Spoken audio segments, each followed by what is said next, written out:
Aku DB Harika Pratiwi, balik lagi ke channelku. Seperti biasa, aku akan membahas mengenai suatu penyakit yang udah nggak asing di telinga teman-teman semua. Sebelumnya aku mau menyapa teman-teman di rumah dulu. Apa kabar kalian semua? Semoga kalian dalam keadaan sehat walafiat. Di sini aku akan membahas penyakit yang berkaitan dengan lambung. Tapi aku mau cerita dulu nih, kenapa aku bahas dan angkat topik ini, dikarenakan sekitar beberapa hari ke belakang suamiku ini terkena sakit yang tiba-tiba. Jadi ceritanya gini, dia ini kan lagi meeting sama kliennya di luar, dan seperti biasalah kalau meeting kan mungkin sambil makan gitu ya. Tiba-tiba entah meetingnya udah selesai atau belum, tapi dia pulang dalam keadaan lemas, pucet, muntah-muntah, terus katanya sih kembung kerasanya. Dan pas aku tanya, kamu kenapa gitu? Tadinya aku pikir dia kecelakaan atau dia jatuh gitu. Ternyata dia ini kemungkinan besar salah makan. Jadi makan dan minumnya sembarangan.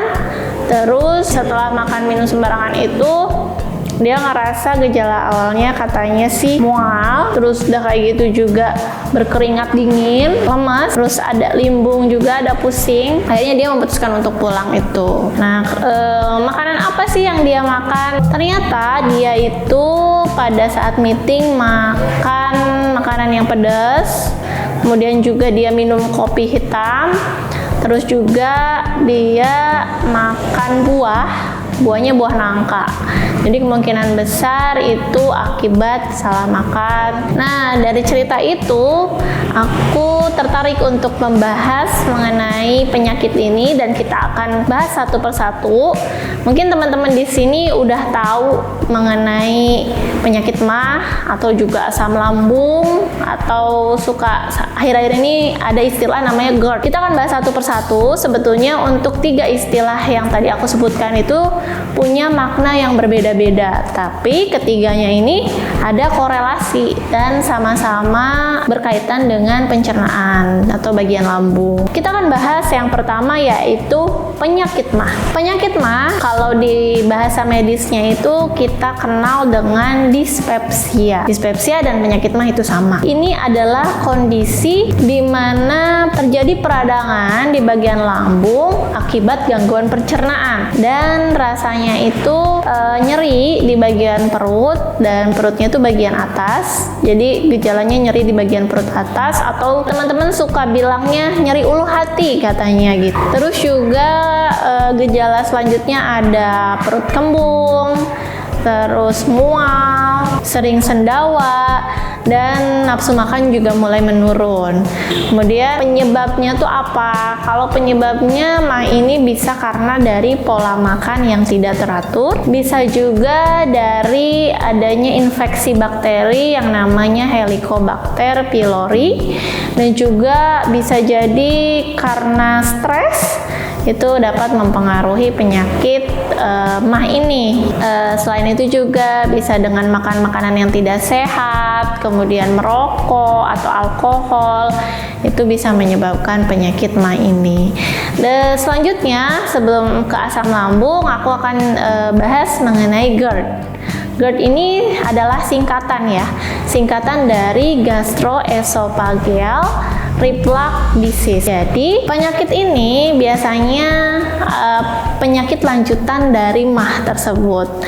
Nah, karena kan kalau yang tadi MAH itu di bagian perut, spesifik bagian perut. Nah, kalau si GERD ini biasanya sudah ke bagian kerongkongan atau peradangan di bagian kerongkongan akibat dari asam lambung yang naik gitu.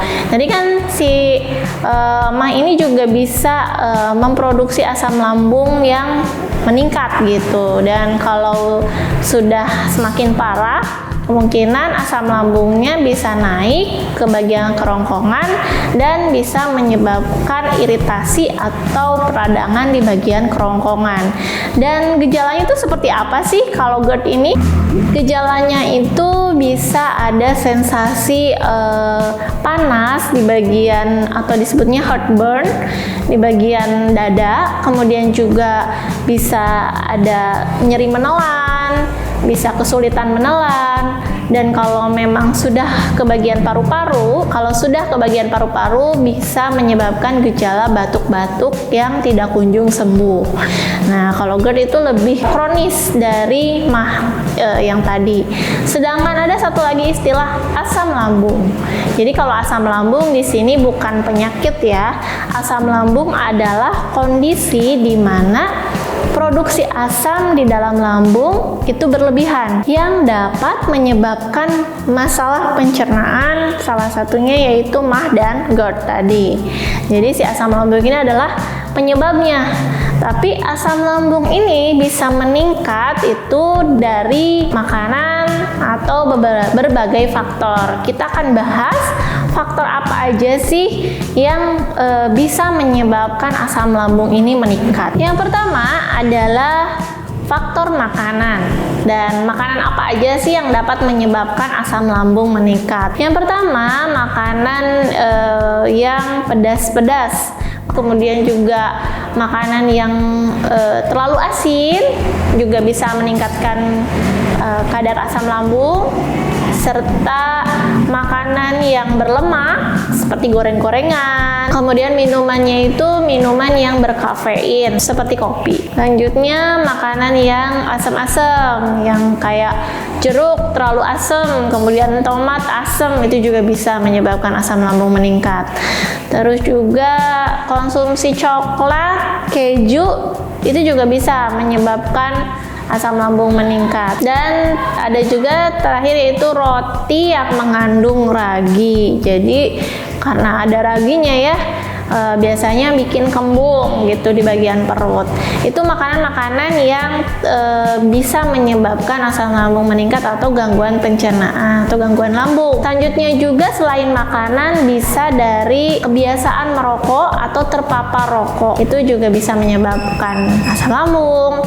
Kemudian juga alkohol. Orang-orang yang mengonsumsi alkohol kemungkinan besar akan terkena penyakit ini. Dan stres, pola hidup yang stres, penuh dengan tekanan juga bisa menyebabkan asam lambung. Terus sebetulnya penyakit-penyakit ini tidak secara langsung dapat menyebabkan kematian, tapi apabila dibiarkan terus-menerus, kemudian akan ada timbul komplikasi penyakit lainnya, itu bisa menyebabkan kematian. Tapi untuk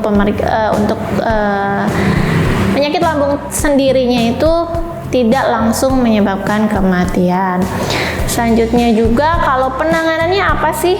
Kalau misalkan sudah terjadi penyakit ini atau penyakit lambung ini, yang pertama mungkin pencegahan dari makanan-makanan yang dapat berpotensi menaikkan asam lambung, kemudian menghindari asap rokok, pola tidur atau pola tidur yang baik, perilaku hidup bersih dan sehat, dan juga menghindari stres. Itu yang paling utama, menghindari stres.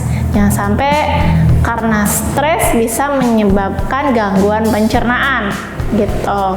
Dan juga kalaupun memang sudah parah, sebaiknya teman-teman jangan mengonsumsi obat sembarangan, karena biasanya beda penyakit atau beda gejala, beda lagi obatnya. Jadi teman-teman harus konsultasi ke dokter atau tenaga kesehatan yang ahli supaya nggak salah pengobatannya. Karena sering nih kejadian ketika penyakit MAH ini dianggap biasa, dianggap sering oleh di sekitar kita, maka obatnya itu gampang diperoleh dan mudah dijual bebas, otomatis kita langsung minum, tapi kok tidak ada perubahan, tapi kok nggak sembuh gitu. Nah, kemungkinan besar gejala yang kita alami atau sakit yang kita alami itu bukan penanganannya dengan obat yang kita konsumsi, jadi suka salah alamat gitu ya. Makanya tetap konsumsi obat ini harus berdasarkan atau aturannya ini atas rekomendasi dari dokter gitu. Mungkin sekian informasi yang bisa aku sampaikan. Mohon maaf apabila ada kesalahan. Jangan lupa like video ini dan juga subscribe channelku. Semoga aku makin semangat untuk membuat video-video selanjutnya. Dan terima kasih banyak untuk teman-teman semua yang udah subscribe channel aku. See you on next video. Bye-bye.